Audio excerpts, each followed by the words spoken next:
YouTube channels and so-called truth seekers spewing out tall tales about the paranormal, cryptids, UFOs, and all the spooky nonsense they can cram into a late-night broadcast.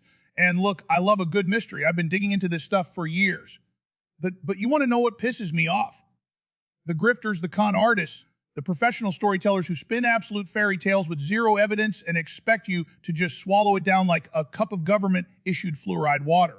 And don't sit there and say, well, you weren't there. How do you know? I'll tell you how I know. Because it's obvious when a story is pure, unfiltered nonsense.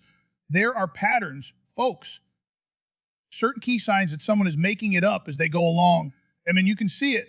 The body language, the inconsistencies, the absurdity of the details. It's not hard to tell when someone is lying. And here's the real kicker. These people are hurting the field. They are holding humanity back. You want the truth about cryptids and about the paranormal. Then we have to weed out the frauds. Maybe it's time we get real legal consequences for fabricating stories.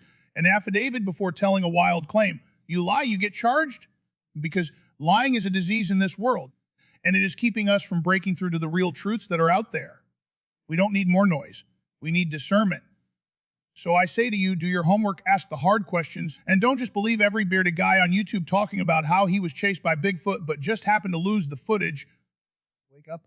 People, the truth is out there, but you got to dig through a mountain of garbage to find it. Listen, people, I'm going to tell you something they don't want you to know. Something so obvious, right in front of your face that they depend on you being too distracted, too polite, or just too beaten down to say it out loud. These so-called independent media outlets, podcasts, and YouTube channels claim they're all about free speech, truth-seeking, and cutting through the mainstream media's lies.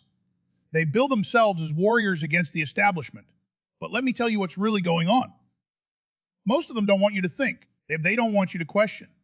And worst of all, they don't want you to call out their guests when they come on and spew absolute nonsense. Who are either completely delusional or outright frauds. They bring on insiders, whistleblowers, and experts who spin ridiculous tales so transparently fake that a child could see through them. But here's where it gets dangerous. You're not allowed to call them out. That's right. You, the audience, the people they claim to be fighting for, are expected to sit there and lap up every word like it's gospel. Never mind that the heensitter making wild claims about underground lizard bases has no proof. Never mind that the whistleblower with the supposed top secret documents never actually shows them. And never mind that the expert they brought on has a track record of being completely wrong every time they open their mouth. Your job is to believe.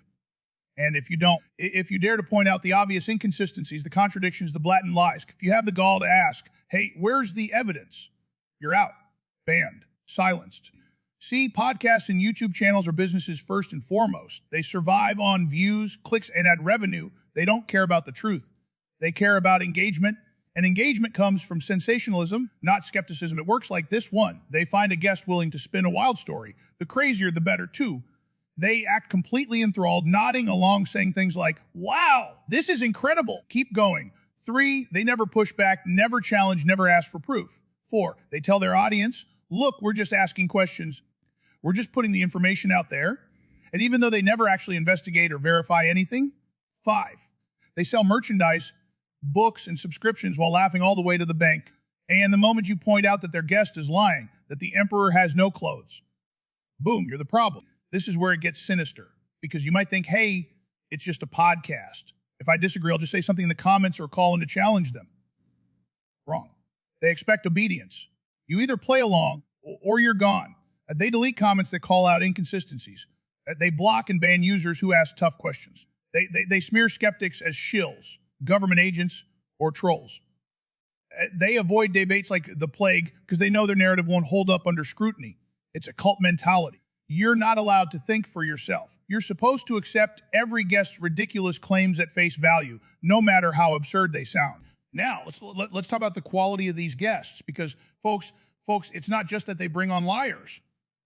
It's that they bring on the worst liars imaginable. And we're talking about people claim to have personally met interdimensional space beings, but somehow never have a single shred of evidence. Ex-government insiders who can't even keep their own stories straight, contradicting themselves within minutes. Time travelers who claim to be from the future, but can't predict a single real-world event correctly. Whistleblowers who say they have classified documents, but somehow can never produce them because of some vague excuse about being monitored.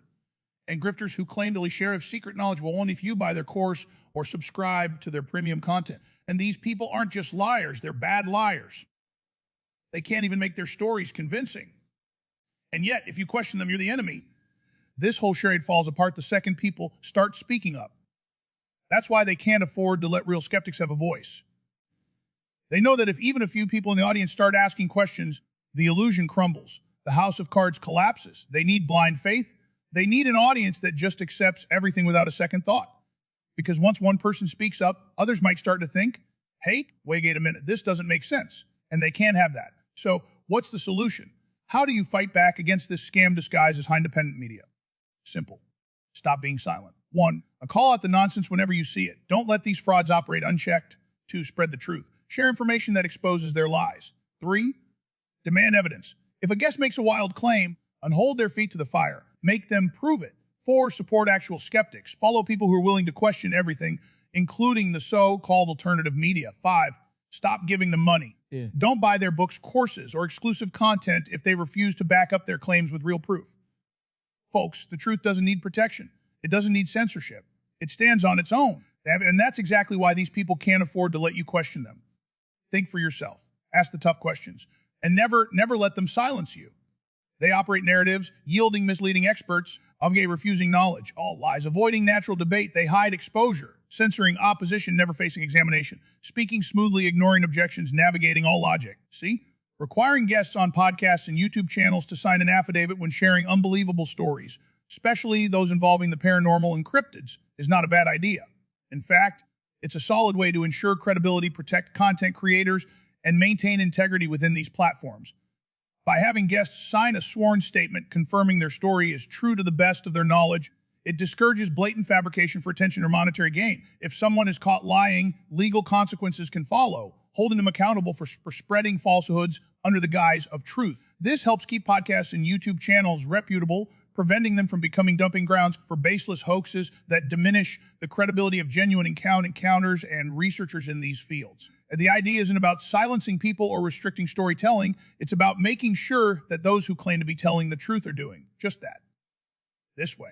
Now, but these platforms don't contribute to misinformation that keeps humanity stuck in a cycle of deception and distrust. Of course, if a content creator runs a fictional story channel and is transparent about it, then an affidavit isn't necessary. As long as the audience knows what they're getting into, there's no issue. But for those presenting their experiences as factual, a signed affidavit acts as a safeguard, ensuring that only honest accounts make it to the public, keeping the community strong and trustworthy